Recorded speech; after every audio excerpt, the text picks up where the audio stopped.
minutos, usted comienza a caminar bajo lo desconocido.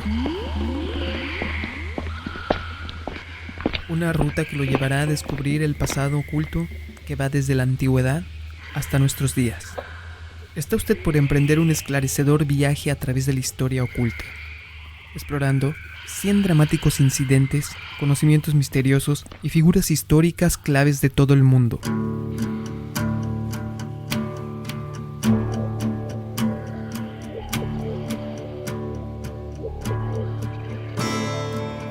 Una cronología basada en el libro de Occult de John Michael Greer, que profundiza en el estudio de 2 milenios de tradición que abarcan desde los alquimistas pioneros a los rituales paganos, la piedra filosofal y el cábala, y el primer tarot y los caballeros templarios.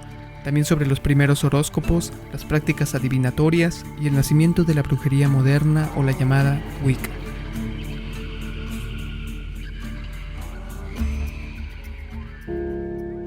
Parte número 3. Año 33 después de Cristo. Muerte de Jesús.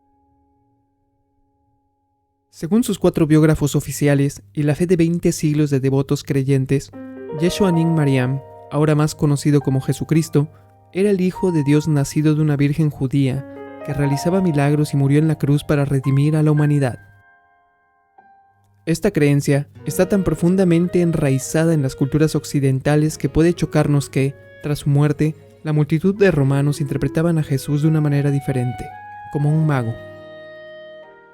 La literatura judía del siglo I le llama a Jesús Ben Pantera, el hijo ilegítimo de un soldado romano y una mujer judía que fue a Egipto como trabajador inmigrante. Aprendió magia y allí atrajo una serie de seguidores tras su retorno a Judea.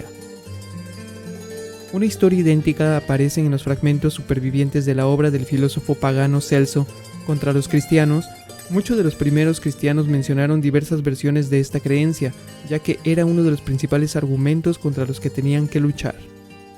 Otros magos aparentemente compartían la misma opinión. El nombre de Jesús aparece temprano y a menudo en amuletos y libros de encantamientos como un sortilegio para invocar a los espíritus. Y 2 de las 3 representaciones más antiguas de la crucifixión están en amuletos mágicos, rodeados de misteriosos hechizos. Esta narración que Jesús de Nazaret era un brujo judío cuyos seguidores lo redefinieron como un dios tras su muerte fue algo con lo que tuvo que luchar el recién nacido cristianismo. De hecho, esta creencia seguramente jugó un papel muy importante en el miedo y odio en que el cristianismo dominante ha visto el ocultismo desde entonces. Y el cual es importante mencionar que el cristianismo existía desde antes de este personaje llamado Jesucristo, en lo cual estaremos ahondando más a detalle a futuro. Año 57 después de Cristo. Caída de Anglesey. Cuando los griegos y romanos llegaron a las naciones celtas de las Galias, actual Francia, Bretaña e Irlanda, encontraron una casta de eruditos y sabios conocidos como druidas. El término probablemente significa algo así como los sabios del roble, pero nadie lo sabe con seguridad. Esto es uno de los muchos misterios que rodean a los antiguos druidas. En un principio, la gente culta de Grecia y Roma estaban fascinados por los druidas y les dieron el mismo estatus que los norteamericanos le dieron en el siglo XX a los gurús de la India. Eso cambió cuando los romanos se propusieron a conquistar las tierras celtas. En el 121 a.C., los romanos ocuparon parte de la Galia meridional. Entre los años 58 y 51 a.C., Julio César conquistó el resto de la Galia y llevó a cabo 2 incursiones en Bretaña. En el año 43 después de Cristo se produjo la invasión de Gran Bretaña, y para el año 48 todo lo que es actualmente Inglaterra y parte de Escocia y Gales estaban sometidas por los ejércitos romanos. Los druidas jugaron un importante papel en la resistencia, ayudando a levantar el ánimo de los defensores y a coordinar acciones militares entre las diferentes tribus. Como respuesta, Roma se propuso exterminarlos. Los edictos romanos convirtieron a los druidas galos en proscritos tan pronto como se completó la conquista de Julio César, y en Gran Bretaña se sucedió la destrucción de los lugares sagrados. El golpe final en el año 57, cuando un batallón romano cruzó el estrecho entre el norte de Gales y la isla de Anglesey, un lugar sagrado que se había convertido en el último refugio de los sitiados. La victoria romana fue sucedida por una masacre general. A partir de entonces, los druidas permanecieron solo en Irlanda, Escocia y en el montañoso país de Gales, hasta que los misioneros cristianos penetraron donde no habían podido las regiones romanas. Siglo I. Invención de las runas. Sé que pendí 9 noches enteras del árbol que mece el viento, herido de lanza y Odín ofrecido yo a mí mismo, de aquel árbol del que nadie sabe dónde arrancarán sus raíces. En estos versos, parte del antiguo poema nórdico Havamal, Discursos del Altísimo, el dios Odín describe el acto de autosacrificio por el cual consiguió las runas, el alfabeto mágico de los pueblos germánicos. Durante más de 1000 años, los descendientes de estas tribus de Europa Central, Escandinavia y Gran Bretaña usaban las angulares y duras letras rúnicas, con propósitos mágicos, religiosos y también prácticos. Los historiadores, que tienen que depender de registros históricos y evidencias arqueológicas más que en palabras de deidades paganas, han estimado que el origen de las runas en el actual sur de Alemania en tiempo anterior del año 50 después de Cristo, fecha de la primera inscripción rúnica conocida. Una vez que se inventó, rápidamente tomó un importante papel simbólico, espiritual y mágico, y mantuvo estos roles a través de las migraciones que siguieron al colapso de Roma y la larga y la oscura edad que le sucedió. Los alfabetos rúnicos se llamaban Futkarg o Futkorgs por las 6 primeras runas, que correspondían con los sonidos F, U, TH, A, U, O, R, Y, C, O, K. La versión antigua de las runas, el Futkarg antiguo, tenía 24 letras. El Futkarg joven de los tiempos vikingos tenía solo 16. Y los pueblos anglosajones que se asentaron en Inglaterra tras la caída del Imperio Romano crearon el Futkorg, de 29 a 33 letras. Con la llegada del cristianismo, las runas dejaron de usarse junto con el resto de las tradiciones paganas nórdicas y germánicas. Esto cambió radicalmente en el siglo XVII, con el Resurgimiento moderno. Dentro del mismo siglo I, entraría a la cronología un personaje llamado Apolonio de Tiana. Poco se conoce con seguridad acerca del más famoso mago del mundo romano. La biografía de Apolonio de Tiana la escribió el autor griego Filóstrato, más de un siglo después de su muerte, y como los biógrafos de aquel otro realizador de milagros del siglo I, Jesús de Nazaret, llenó el relato de fascinantes historias, pero no se preocupó en incluir muchos detalles históricos.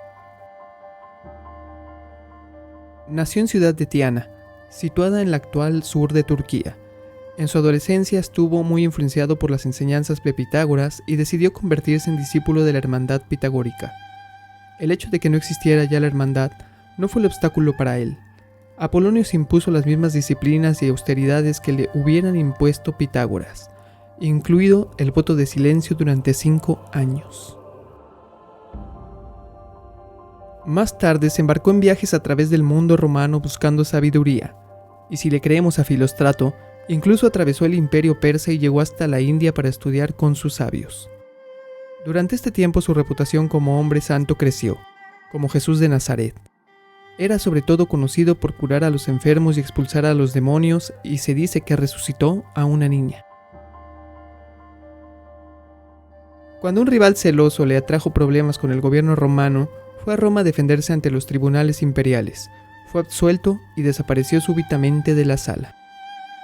Ese mismo día, se le vio en otra ciudad a kilómetros de distancia.